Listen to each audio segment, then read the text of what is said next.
ਮੇਰੇ ਵੀਰੋ ਤੇ ਭੈਣੋ, ਅੱਜ ਫੇਰ मैं थोड़े नाल अज गलबात करना चाहुंदा और थोड़े कई सवाल आए ने, उन्होंने जवाब भी मैं देना और मैं जिहड़ियां गल्लां मेरे कुछ दिल दियां ने वो भी थोड़े नाल मैं पहला करना चाहुंदा। पहली गल तो यह है जो साढ़े सारे पंजाबियों के अज मन च ये गल बसी हुई है कि साढ़े वीर साड़ी भैणां बच्चे अज दिल्ली के बॉर्डर पर बैठे ने। सब उस वास्ते बैठे ने कि जिहड़ी ये सेंटर की सरकार है, जिन्हां ने कानून साढ़े खेती दे कीते ने बगैर सानू पुछे और ये जानते हुए कि उन्होंने कोई अधिकार नहीं करन दा, क्योंकि जिथे ताईं खेतीबाड़ी का साडे कॉन्स्टिट्यूशन दे विच संविधान दे विच है, वो स्टेट का सबजैक्ट है, उन्हों का सेंटर का सबजैक्ट नहीं है। शेड्यूल 7 का 2वां हिस्सा दे विच 2 हिस्से ने। पहला हिस्सा दसदा है कि किहड़ियां चीज़ां सेंटर संभालदी है और दूजा हिस्सा दसदा है कि स्टेटां दे कोल की है। और एग्रीकल्चर खेतीबाड़ी स्टेटां का सबजैक्ट है। बगैर सानू पुछे बगैर कानून कुछ बदले फट जाके नवे कानून चक के उत्थे मारे और हालात ये बना देते। अज किसानी थोड़ी उत्थे बैठी है। क्यों? अज तुसीं देखिए किन्ने बजुर्ग उत्थे बैठे ने। वो बजुर्ग अपने वास्ते नहीं बैठे, क्योंकि उन्होंने तो 5 साल है, होर 4 साल ने या 6 साल ने, वो बैठे ने थोड़े वास्ते, बच्चों वास्ते, नवी पीढ़ी वास्ते बैठे ने कि जेड़े ये कानून अगर ये लागू हो जान कि साढ़े पे अगली पीढ़ी का की बनूगा। हुण मैं मिसाल के तौर पर दसदा, MSP मिलती सी हर साल। साड़ी पार्टी जदों तो ये शुरू हुई है 1966 चो MSP, उदों तो लगातार दिंदे आए ने और किसी ने कदे पुछया ही नहीं कि MSP मिलूगी या नहीं मिलूगी, क्योंकि उन्होंने पता सी कि सानू MSP मिलूगी। और वो जिहड़ी MSP है की चीज़ है कि जिहड़ी तुसीं हिम्मत करदे हो, तुसीं मेहनत करदे हो, वो एक सरकार एक भाव दसदी है कि असीं इस भाव ते खरीदांगे। खरीद कौन करदा है? Food corporation. फूड कॉरपोरेशन साडे अपने भी पंजाब सरकार के भी महकमे ने, उन्हां दे राहीं, लेकिन पैसा सरकार गवर्नमेंट ऑफ इंडिया का है और वो करके फूड कॉरपोरेशन चकदी है। फूड मिनिस्ट्री सेंटर सरकार दे कोल सारा कणक झोना वगैरह जाता है और वो फिर पब्लिक डिस्ट्रीब्यूशन सिस्टम जाता है मिनिस्ट्री ऑफ फूड के राही, जेडे लोगों को जेडे साडे गरीब लोग बैठे ने देश च उत्थे वंड के पान। MSP चकता, मंडी सिस्टम चकती, जेड़ा कुछ PDS का सिस्टम पता नहीं इन्होंने कैसे लागू रखना है, क्योंकि अगर FCI नहीं रहेगी, FCI भी चकन वास्ते इन्होंने सब कुछ करता, फिर कौन वंडूगा गरीबों वास्ते। और ये हालात मैं तुहानूं दसना चाहुंदा, जिस दिन ये बहस चल रही सी विधान सभा दे विच, उस दिन एक MLA साहब ने उत्थे बयान दस्सिया सी कि उस दिन सवेरे अपने हुशियारपुर दे विच जिथे MSP सी मक्की दे विच 1800 रुपए, उस जिहड़ा कोई मंडी दे विच लैके गया सी उहनूं 600 रुपए ते बेचनी पई।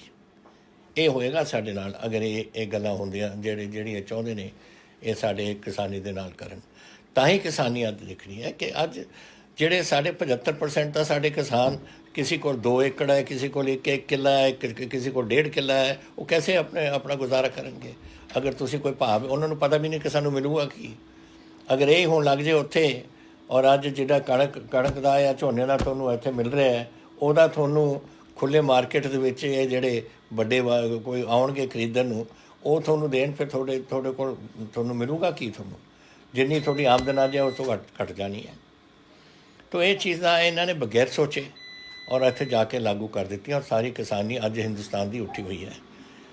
80% साडे हिंदुस्तान के जिहड़े लोग वसते ने वो पिंडां दे विच वसते ने और अज ये इन्हां नूं तां ही किसानी अज उत्थे बैठी है ठंड दे विच।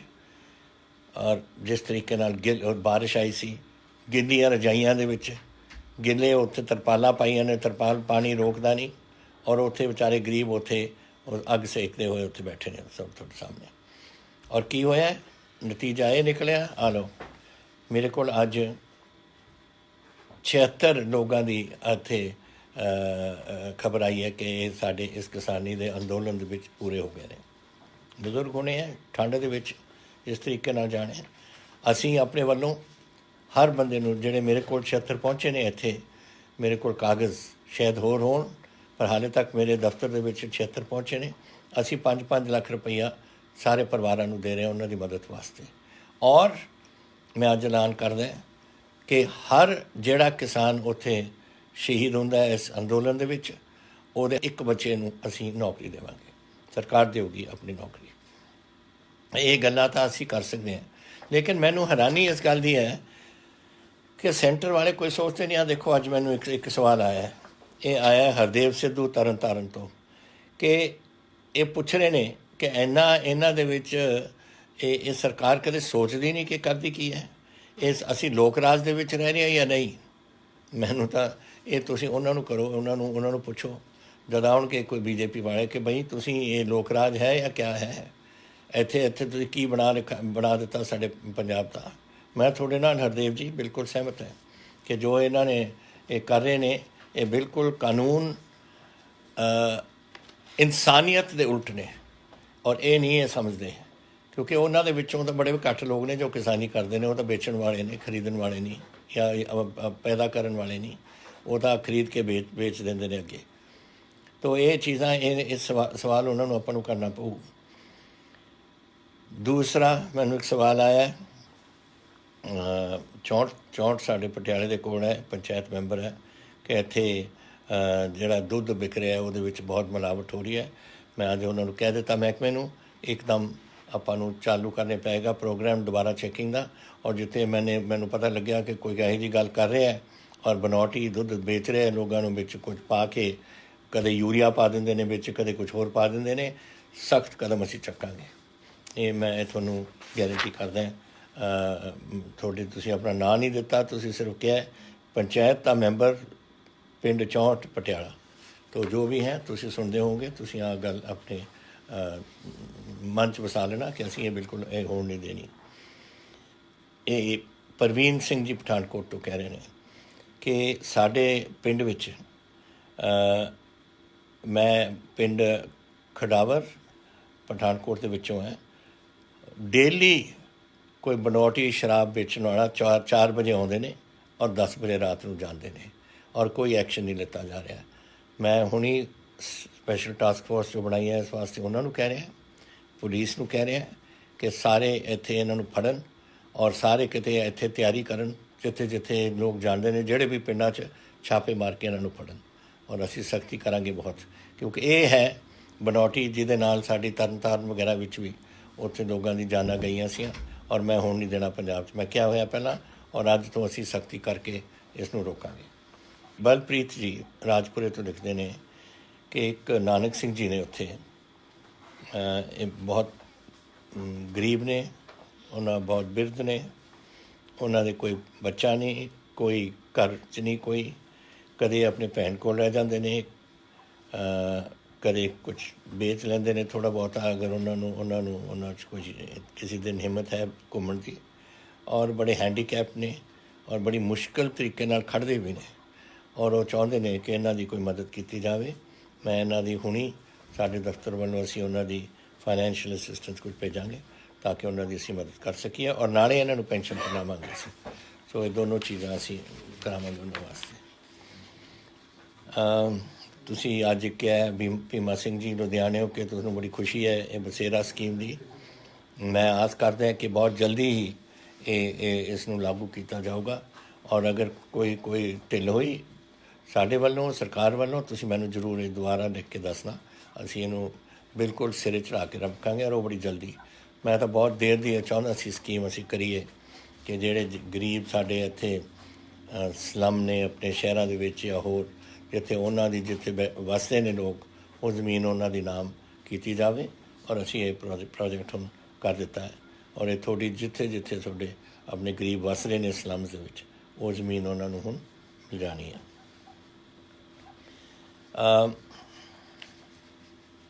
ਇਹ ਅਜੈਬ ਸਿੰਘ ਜੀ ਬੋਪਾ ਰਾਏ ਗੜਸ਼ੰਕਰ ਤੋਂ ਮੈਨੂੰ ਪੁੱਛਦੇ ਨੇ, ਔਰ ਇਹ ਮੈਨੂੰ ਪਿਛਲੀ ਵਾਰ ਮੈਂ ਗਿਆ ਸੀ ਅਨੰਦਪੁਰ ਸਾਹਿਬ, ਉੱਥੇ ਵੀ ਮੈਨੂੰ ਦੱਸਿਆ ਸੀ ਅਨੰਦਪੁਰ ਸਾਹਿਬ ਵਿੱਚ, ਔਰ ਉਦੋਂ ਹੀ ਮੈਂ ਸਾਡੇ PWD ਵਾਲਿਆਂ ਨੂੰ ਕਹਿਤਾ ਸੀ ਕਿ ਤੁਸੀਂ ਇੱਕ ਸਰਕਾਰ ਬਣਾਓ, ਕਿਉਂਕਿ ਮੈਨੂੰ ਉੱਥੇ ਕਹਿਤਾ ਸੀਗਾ, ਉੱਥੇ ਜਥੇਦਾਰ ਸਾਹਿਬ ਨੇ ਮੈਨੂੰ ਕਹੀ ਸੀ ਗੱਲ ਕਿ ਇੱਥੇ ਗੜਸ਼ੰਕਰ ਤੋਂ ਇਹ ਜਿਹੜੀ ਸੜਕ ਹੈ ਬਹੁਤ ਮਾੜੀ ਹੈ। ਔਰ ਮੈਂ ਪਤਾ ਨਹੀਂ ਤੁਸੀਂ ਇਹ ਕਿਉਂ ਲਿਖਿਆ, ਕਿਉਂਕਿ ਜੋ ਮੈਨੂੰ ਰਿਪੋਰਟ ਹੁਣ ਆਈ ਹੈ ਕਿ ਇਹ ਰੋਪੜ ਤੋਂ ਲੈ ਕੇ ਇਹ 10 ਮੀਟਰ ਦੀ ਸੜਕ ਚੌੜੀ ਹੈ ਔਰ 16.77 ਕਿਲੋਮੀਟਰ ਲੰਬੀ ਹੈ।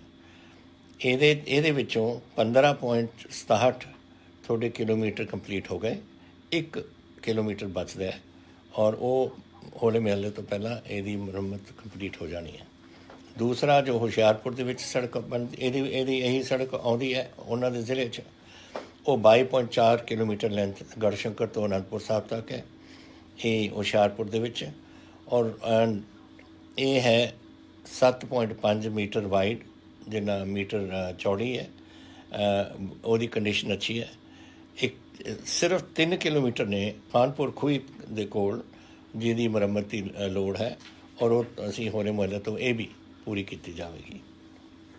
ਪ੍ਰਭ ਰਤਨਪਾਲ ਜੀ ਕਪੂਰਥਲੇ ਤੋਂ ਇਹ ਕਹਿੰਦੇ ਨੇ ਕਪੂਰਥਲਾ ਮੈਡੀਕਲ ਕਾਲਜ ਦੀ ਤੁਸੀਂ ਐਲਾਨ ਕਰ ਦਿੱਤਾ, ਕਦ ਸ਼ੁਰੂ ਹੋਏਗਾ? ਸ਼ੁਰੂ ਤਾਂ ਅਸੀਂ ਕਰ ਦਿੱਤਾ ਆ ਹੁਣ ਅਗਸਤ ਇਸ ਮਹੀਨੇ ਤੋਂ, ਇਸ ਸਾਲ ਤੋਂ 21-22 ਤੋਂ, ਜੋ ਮਤਲਬ ਇਸ ਸਾਲ ਜਿਹੜਾ ਅਗਸਤ ਆ ਰਿਹਾ ਉਹਦੇ ਵਿੱਚੋਂ ਸਾਡੀ ਐਡਮਿਸ਼ਨਾਂ ਵੀ ਸ਼ੁਰੂ ਹੋ ਜਾਣੀਆਂ ਨੇ। तो एडमिशन ਅਸੀਂ ਸ਼ੁਰੂ ਕਰ ਰਹੇ ਹਾਂ ਇੱਕਦਮ। ਨੈਚੁਰਲੀ ਟਾਈਮ ਲੱਗਦਾ ਬਿਲਡਿੰਗਾਂ ਬਣਾਉਣ ਨੂੰ, ਤਾਂ ਟੈਂਪਰੇਰੀ ਕੰਮ ਤੇ ਅਸੀਂ ਸ਼ੁਰੂ ਕਰਕੇ ਜੈਸੇ ਬਾਕੀ ਮੈਡੀਕਲ ਕਾਲਜਸ ਵਗੈਰਾ ਲੱਗ ਰਹੇ हैं, ਆਹਿਸਤਾ ਆਹਿਸਤਾ ਬਿਲਡਿੰਗ ਬਣ ਜੂਗੀ, ਫਿਰ ਆਪਾਂ ਉਸ ਨੂੰ ਪੂਰੀ ਤਰੀਕੇ ਨਾਲ ਮੈਡੀਕਲ ਕਾਲਜ ਥੋੜ੍ਹਾ ਚੱਲੂ, ਲੇਕਿਨ ਕੰਮ ਸ਼ੁਰੂ ਹੋ ਜਾਣਾ ਤੁਹਾਡਾ।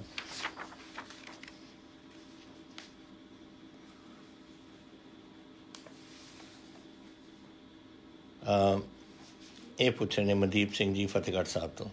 ਇਹ ਕਹਿ ਰਹੇ ਨੇ ਕਿ ਸਾਧੂਗੜ੍ਹ ਐਨੀਮਲ ਜਿਹੜੀ ਪਸ਼ੂਆਂ ਦੀ ਮੰਡੀ ਹੈ ਫਤਿਹਗੜ੍ਹ ਸਾਹਿਬ ਦੇ ਵਿੱਚ ਬਿਲਕੁਲ ਟੁੱਟੀ ਪਈ ਹੈ। ਇਹ ਅੱਛੀ ਹੁੰਦੀ ਸੀ ਮੰਡੀ, ਹੁਣ ਹਾਲਾਤ ਮਾੜੇ ਨੇ ਅਤੇ ਇਹਦਾ ਕੁਝ ਪ੍ਰਬੰਧ ਕੀਤਾ ਜਾਵੇ ਇਹਨੂੰ ਠੀਕ ਕਰਨ ਦਾ। ਇਹ ਮੈਂ ਬਿਲਕੁਲ ਤੁਹਾਡੇ ਨਾਲ ਸਹਿਮਤ ਹੈ।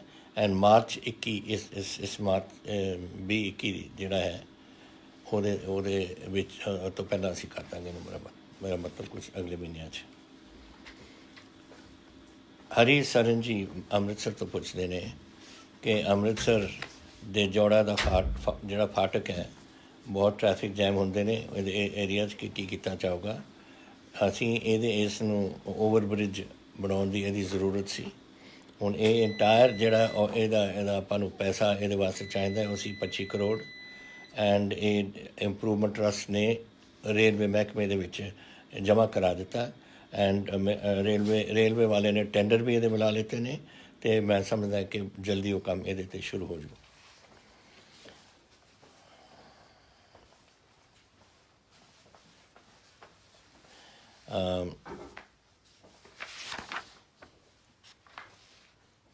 ਮੈਨੂੰ ਬਿਕਰਮਜੀਤ ਸਿੰਘ ਫਿਰੋਜ਼ਪੁਰ ਦੇ ਕਹਿੰਦੇ ਨੇ ਤੁਸੀਂ ਦੇਖਣਾ ਚਾਹੁੰਦੇ ਹੋ ਕਿ ਜਿਹੜੀ RTI ਰਿਸਪੌਂਸ ਜਿਹਦੇ ਵਿੱਚ ਤੁਸੀਂ ਪੰਜਾਬ ਸਰਕਾਰ ਇਹ ਕਾਂਗਰਸ ਪਾਰਟੀ ਦੀ ਜਿਹੜੀ ਸਰਕਾਰ ਹੈ ਆ ਜਿਹੜੇ ਕਾਨੂੰਨ ਬਣਾਏ ਨੇ ਇਹ ਕਿਸਾਨੀ ਦੇ ਕਾਨੂੰਨ ਉਹਦੇ ਵਿੱਚ ਮੈਂਬਰ ਸੀ ਜਾਂ ਨਹੀਂ।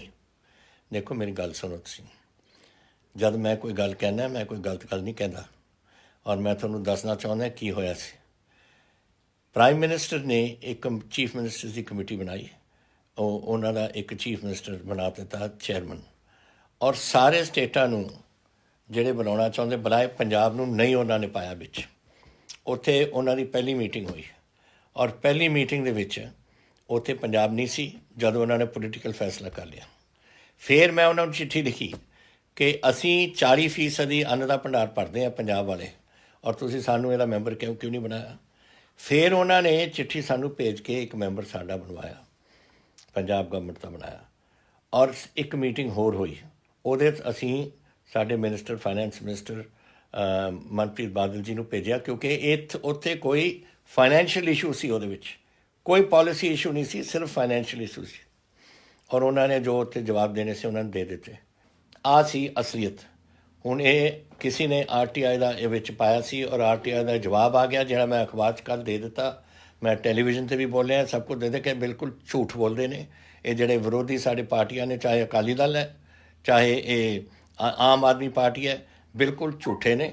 ਉਹਨਾਂ ਨੂੰ ਪਤਾ ਨਹੀਂ ਕਿ ਅਸਲੀਅਤ ਕੀ ਹੈ। ਅਸਲੀਅਤ ਇਹ ਹੈ ਜੋ ਮੈਂ ਦੱਸ ਰਿਹਾ। ਔਰ ਤੁਹਾਨੂੰ ਹੋਰ ਪਤਾ ਕਰਨਾ, ਤੁਸੀਂ RTI ਨੂੰ ਤੁਸੀਂ ਲਿਖ ਦਿਓ, ਤੁਸੀਂ ਮੰਗ ਲਓ, ਉਹ ਤੁਹਾਨੂੰ ਕਾਪੀ ਭੇਜ ਦੇਣਗੇ ਉਸ 'ਤੇ।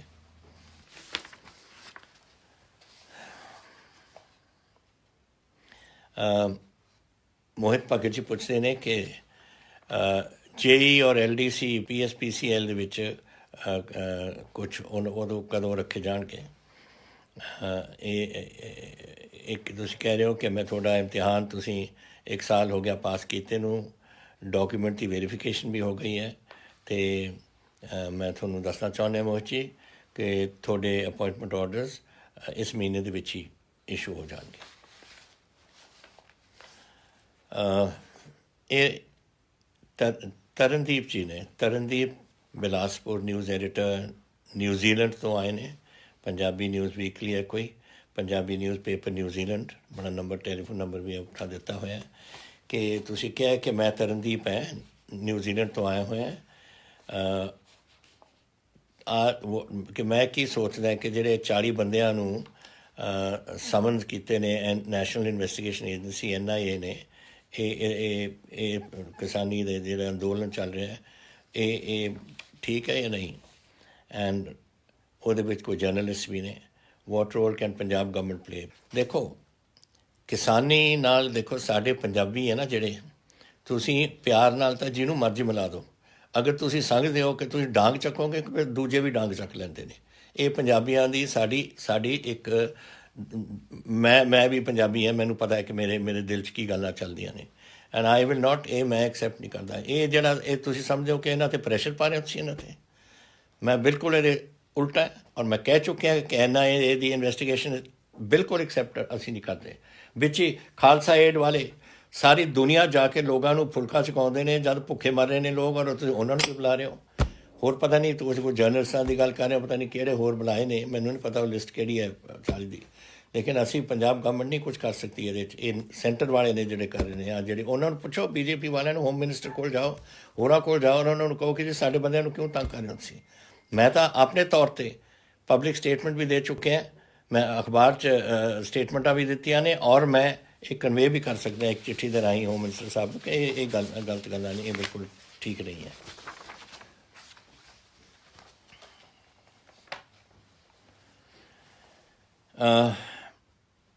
ਨੰਬਰਦਾਰ ਪਰਮਿੰਦਰ ਬਰਾੜ ਜੀ ਮਲੋਟ ਤੋਂ, ਤੁਸੀਂ ਕਹਿ ਪੁੱਛਿਆ ਮੈਨੂੰ ਕਿ ਤੁਹਾਡੀ ਮਲੋਟ ਦੀ ਸੜਕ ਮਲੋਟ ਮੁਕਤਸਰ ਬੜੀ ਖਰਾਬ ਹੈ, ਇਹਦਾ ਕੀ ਕੀਤਾ ਜਾਵੇ। ਇਹ ਨੈਸ਼ਨਲ ਹਾਈਵੇ ਹੈ ਐਂਡ ਇਹ 21-22 ਦੇ ਵਿੱਚ ਇਹਦਾ ਪ੍ਰੋਗਰਾਮ ਬਣਿਆ ਹੋਇਆ ਉਹਨੂੰ ਠੀਕ ਕਰਨ ਲਈ। ਇਹ ਥੋੜ੍ਹਾ ਜਿਹਾ ਜਦੋਂ ਮਾਘੀ ਦਾ ਮੇਲਾ ਹੋਇਆ ਸੀ, ਥੋੜ੍ਹੀ ਸਾਡੀ PWD ਨੇ ਮਦਦ ਕਰਕੇ ਪੈਚਅਪ ਪੂਚਅਪ ਕੀਤੀ ਸੀ, ਲੇਕਿਨ ਹੁਣ ਸਾਨੂੰ ਨੈਸ਼ਨਲ ਹਾਈਵੇ ਵਾਲਿਆਂ ਨੇ ਦੱਸਿਆ ਕਿ 21-22 ਦੇ ਵਿੱਚ ਇਹਨੂੰ ਦਿੱਤਾ ਗਿਆ ਪ੍ਰੋਗਰਾਮ 'ਚ, ਔਰ ਇਹਨੂੰ ਕੰਪਲੀਟ ਕਰਨਗੇ। ਉਹ ਇਹ ਗੱਲਾਂ ਸੀਆਂ ਜਿਹੜੀਆਂ ਤੁਸੀਂ ਸਵਾਲ ਕਰਦੇ ਰਹਿੰਦੇ ਹੋ ਮੈਨੂੰ। ਦੇਖੋ ਜਿਹੜਾ ਕੁਛ ਹੋ ਰਿਹਾ, ਅਸੀਂ ਬੜੀ, ਇਹ ਸਾਲ ਜਿਹੜਾ ਲੰਘਿਆ ਕੁਛ ਇਹਦਾ ਹੀ ਮਾੜਾ ਸਾਲ ਸੀ। ਪਹਿਲਾਂ ਕੋਵਿਡ, ਕਿੰਨਾ ਨੁਕਸਾਨ ਸਾਡੇ ਲੋਕਾਂ ਦਾ ਉਹਦੇ ਵਿੱਚ ਹੋਇਆ, ਕਿੰਨਾ ਸਾਡਾ ਆਰਥਿਕ ਤੌਰ 'ਤੇ ਹੋਇਆ, ਕਿੰਨਾ ਜਾਨੀ ਨੁਕਸਾਨ ਹੋਇਆ। ਲੇਕਿਨ ਮਾਰਚ ਤੋਂ ਲੈ ਕੇ ਉਹ ਚੱਲਿਆ ਪਹਿਲਾਂ, ਫਿਰ ਹੁਣ ਉਸ ਤੋਂ ਬਾਅਦ ਇੰਡਸਟਰੀ ਸਾਡੀ ਔਖੀ ਤਰੀਕੇ ਨਾਲ ਉੱਠਣ ਲੱਗੀ, ਔਰ ਫਿਰ ਹੁਣ ਆ ਕੇ ਇਹਨਾਂ ਨੇ ਜਾ ਕੇ ਸਾਡੇ 'ਤੇ ਕਿਸਾਨੀ ਦੇ ਨਾਲ ਇਹ ਸ਼ੁਰੂ ਕਰਾਤਾ, ਉਹਨਾਂ ਦਾ ਨੁਕਸਾਨ ਕਰਾਤਾ। ਕਦੇ ਸੋਚਦੇ ਵੀ ਨੇ, ਮੈਨੂੰ ਕਦੇ ਸਮਝ ਨਹੀਂ ਆਉਂਦੀ ਕਿ ਇਹ ਲੋਕ ਕਦੇ ਇਹ ਵੀ ਸੋਚਦੇ ਨੇ ਕਿ ਗਰੀਬ ਲੋਕ ਨੇ, ਛੋਟੀ ਜ਼ਮੀਨਾਂ ਨੇ, ਮਸਾਂ ਆਪਣਾ ਗੁਜ਼ਾਰਾ ਕਰਦੇ ਨੇ, ਔਰ ਫਿਰ ਜਾ ਕੇ ਤੁਸੀਂ ਉਹਨਾਂ ਦੇ ਠੱਪਦੇ। ਔਰ ਦੂਸਰਾ ਮੈਂ ਪੁੱਛਣਾ ਚਾਹੁੰਦਾ ਇਹਨਾਂ ਨੂੰ, ਸੰਵਿਧਾਨ ਹੈ ਇਸ ਦੇਸ਼ 'ਚ ਜਾਂ ਨਹੀਂ? ਅਗਰ ਸੰਵਿਧਾਨ ਹੈ ਇਸ ਦੇਸ਼ ਦੇ ਵਿੱਚ ਤਾਂ ਫਿਰ ਸ਼ਡਿਊਲ 7 ਦੇ ਸੈਕੰਡ ਪਾਰਟ ਦੇ ਵਿੱਚ, ਪਾਰਟ 2 ਦੇ ਵਿੱਚ ਐਗਰੀਕਲਚਰ ਮੇਰਾ ਸਬਜੈਕਟ ਸੀ, ਪੰਜਾਬ ਦਾ ਸਬਜੈਕਟ ਸੀ, ਹਿਮਾਚਲ ਦਾ ਸਬਜੈਕਟ ਹੈ, ਹਰਿਆਣੇ ਦਾ ਸਬਜੈਕਟ ਹੈ, ਦਿੱਲੀ ਦਾ ਸਬਜੈਕਟ ਨਹੀਂ ਹੈ ਪਾਰਲੀਮੈਂਟ ਦਾ। ਕਿਉਂ ਤੁਸੀਂ ਇਹ ਚੇਂਜ ਕੀਤਾ ਵਿਦਆਊਟ ਐਨੀ ਕਿਸੇ ਨੋਟਿਸ ਕਰਨੇ ਜਾਂ ਪਾਰਲੀਮੈਂਟ ਦੇ ਵਿੱਚ ਡਿਸਕਸ਼ਨ ਕੀਤੀ? ਲੋਕ ਸਭਾ ਦੇ ਵਿੱਚ ਪਾਸ ਕਰਤਾ ਕਿਉਂਕਿ ਉਹਨਾਂ ਦੇ ਕੋਲ ਬਹੁਤ ਮੈਂਬਰ ਨੇ। ਰਾਜ ਸਭਾ ਜਿੱਥੇ ਉਹਨਾਂ ਦੇ ਉਹ ਸਮਝਦੇ ਸੀ ਕਿ ਕੋਈ ਗੜਬੜ ਹੋ ਜਾਏ, ਉੱਥੇ ਪਾਸ ਹੀ ਨਹੀਂ ਕੀਤਾ, ਉੱਥੇ ਬਸ ਉਹੀ ਰੌਲਾ ਪਾ ਕੇ ਪਾ ਕੇ ਪਾਸ ਕਰਤਾ। ਇਹ ਤਰੀਕੇ ਨਹੀਂ ਹੁੰਦੇ ਇਸ ਕੰਮ ਕਰਨ ਦੇ। ਇਹਦੇ ਨਾਲ ਨੁਕਸਾਨ ਸਾਡਾ ਦੇਸ਼ ਹੋ ਰਿਹਾ। ਹੁਣ ਅੱਜ ਜਿਹੜਾ ਸਾਰੀ ਕਿਸਾਨੀ ਅੰਦੋਲਨ ਦੇ ਕਰ ਰਹੀ ਹੈ, ਚਾਹੇ ਤੁਸੀਂ ਕਹਿ ਰਹੇ ਹੋ ਕਿ ਸਿਰਫ ਪੰਜਾਬੀ ਕਰ ਰਹੇ ਨੇ, ਪੰਜਾਬੀ ਕਿਤੇ ਕਰ ਰਹੇ ਨੇ, ਹਰਿਆਣਵੀ ਬੈਠੇ ਨੇ, ਸਾਡੇ ਉੱਤਰਾਖੰਡ ਦੇ ਬੈਠੇ ਨੇ, ਦਿੱਲੀ ਦੇ ਕਿਸਾਨ ਬੈਠੇ ਨੇ ਜਿਹੜੇ ਦਿੱਲੀ ਦੇ ਵਿੱਚ ਪਿੰਡ ਨੇ, ਔਰ ਇੱਧਰਲੇ ਪਾਸੇ ਤੁਸੀਂ ਕੋਈ ਵੀ ਇੱਧਰਲੇ ਪਾਸਿਆਂ ਦੇ ਦੇਖ ਲਓ, ਲੋਕ ਕਿਤੋਂ ਨਾ ਕਿਤੋਂ ਆਏ ਹੋਣੇ ਆ। ਹੁਣ ਮੈਂ ਨਹੀਂ ਕਹਿ ਸਕਦਾ ਕਿ ਹੁਣ ਕੇਰਲਾ ਅਤੇ ਕਿਤੇ ਤਾਮਿਲਨਾਡੂ ਦੇ ਵਿੱਚ ਸਾਰੀ ਕਿਸਾਨੀ ਉੱਠ ਕੇ ਤੁਰ ਪਿਓ, ਕਿਸੇ ਆ ਸਕਦੇ ਨੇ ਇੰਨੇ ਹਜ਼ਾਰਾਂ ਮੀਲ ਤੋਂ, ਲੇਕਿਨ ਉਹਨਾਂ ਦੇ ਨੁਮਾਇੰਦੇ ਆਏ ਨੇ, ਔਰ ਨੁਮਾਇੰਦੇ ਉੱਥੇ ਬੈਠੇ ਨੇ। ਸਾਡੇ ਪੰਜਾਬ ਦੇ ਤਕਰੀਬਨ 80,000 ਉੱਥੇ ਕਿਸਾਨ ਬੈਠੇ ਨੇ, ਹਰਿਆਣੇ ਦੇ ਵੀ ਇੰਨੇ ਹੀ ਹੋਣੇ ਆ, ਰਾਜਸਥਾਨ ਦੇ ਵੀ ਇੰਨੇ ਹੋਣੇ ਆ, ਵੈਸਟ ਯੂਪੀ ਦੇ ਵੀ ਇੰਨੇ ਹੋਣੇ ਆ, ਸਾਰੇ ਕਿਤੋਂ ਆਏ ਨੇ। ਤਾਂ ਇਹ ਤਾਂ ਇੱਕ ਅੰਦੋਲਨ ਪੰਜਾਬੀਆਂ ਦਾ ਨਹੀਂ, ਇਹ ਸਾਰੇ ਕਿਸਾਨੀ ਦਾ ਅੰਦੋਲਨ ਹੈ। ਔਰ ਮੇਰਾ ਖਿਆਲ ਸਾਰਿਆਂ ਨੂੰ ਸਮਝਣਾ ਚਾਹੀਦਾ ਹੈ ਕਿ ਉਹਨਾਂ ਨੂੰ ਦੁੱਖ ਕੀ ਹੈ, ਔਰ ਸਮਝਣਾ ਚਾਹੀਦਾ ਕਿ 11ਵੀਂ ਵਾਰ ਇਹਨਾਂ ਦੀ ਹੁਣ ਅੱਜ ਮੀਟਿੰਗ ਹੋਈ ਹੈ, ਪਤਾ ਨਹੀਂ 12ਵੀਂ ਵਾਰ ਹੈ ਅੱਜ। ਕਿੰਨਾ ਤੁਸੀਂ ਹੋਰ ਰੱਖੋਗੇ ਇਸ ਨੂੰ? ਤੁਸੀਂ ਸਮਝ ਲਓ ਇੱਕ ਕੀ ਇਹਦੇ 'ਚ ਕੋਈ ਦੱਸੋ ਮੈਨੂੰ ਕੋਈ ਨੁਕਸ ਹੋ ਸਕਦਾ ਹੈ ਅਗਰ ਤੁਸੀਂ ਇਹ ਜਿਹੜੇ ਕਿੰਨੀ ਵਾਰ ਕੌਨਸਟੀਟਿਊਸ਼ਨ ਬਦਲੇ ਸੰਵਿਧਾਨ ਦੀ ਜਦ ਤੋਂ 1950 ਦੇ ਵਿੱਚ ਅਡੋਪਟ ਹੋਇਆ, ਮੇਰਾ ਖਿਆਲ 130 ਜਾਂ 140 ਵਾਰ ਇਸ ਸੰਵਿਧਾਨ ਨੂੰ ਬਦਲਿਆ ਗਿਆ। ਉਹ ਜਿਹੜੇ ਐਕਟ ਸੀ ਉਹਦੇ ਵਿੱਚ ਉਹਦੇ ਜੋ ਕਾਨੂੰਨ ਬਦਲਿਆ, ਇੱਕ ਵਾਰ ਹੋਰ ਨਹੀਂ ਬਦਲ ਸਕਦੇ ਤੁਸੀਂ। ਬਦਲ ਕੇ ਠੀਕ ਹੈ, ਕਿਸਾਨ ਨਹੀਂ ਚਾਹੁੰਦੇ, ਅਸੀਂ ਬਦਲ ਰਹੇ ਹਾਂ, ਫਿਰ ਅਸੀਂ ਕਿਸਾਨਾਂ ਨਾਲ ਬਹਿ ਕੇ ਕਮੇਟੀ ਬਿਠਾ ਕੇ ਇੱਕ ਨਵਾਂ ਅਸੀਂ ਘੜਾਂਗੇ ਔਰ ਫਿਰ ਅਸੀਂ ਪਾਰਲੀਮੈਂਟ ਦੇ ਵਿੱਚ ਲਿਆਵਾਂਗੇ। ਇਹੋ ਜਿਹੀ ਗੱਲ ਕਰ ਲਓ। ਲੇਕਿਨ ਅੜਪਨ ਕਿ ਮੈਂ ਤਾਂ ਕਰਨਾ ਹੈ, ਮੈਂ ਤਾਂ ਗੱਲ ਹੀ ਨਹੀਂ ਕਰਨੀ, ਇਹ ਕਿਆ ਮਤਲਬ ਹੋਇਆ? ਫਿਰ ਆਪਾਂ ਲੋਕ ਰਾਜ ਹੈ ਜਾਂ ਨਹੀਂ ਹੈ? ਇਹ ਸਮਝਣ ਵਾਲੀ ਗੱਲਾਂ ਨੇ। ਔਰ ਮੈਂ ਤੁਹਾਡੇ ਨਾਲ ਬਿਲਕੁਲ ਮੈਂ ਮੇਰੀ ਹਮਦਰਦੀ, ਮੇਰੇ ਪਾਰਟੀ ਦੀ ਹਮਦਰਦੀ 101% ਪੰਜਾਬ ਦੀ ਕਿਸਾਨੀ ਦੇ ਨਾਲ ਹੈ। ਅਸੀਂ ਖੜ੍ਹੇ ਹਾਂ ਤੁਹਾਡੇ ਨਾਲ, ਔਰ ਜੋ ਸਾਡੇ ਵਾਸੀ ਗੱਲ ਹੈ ਅਸੀਂ ਤੁਹਾਡੇ ਵਾਸਤੇ ਕਰਦੇ ਰਹਾਂਗੇ। ਬਹੁਤ ਧੰਨਵਾਦ। ਜੈ ਹਿੰਦ। ਵਾਹਿਗੁਰੂ ਜੀ ਕਾ ਖਾਲਸਾ, ਵਾਹਿਗੁਰੂ ਜੀ ਕੀ ਫਤਿਹ।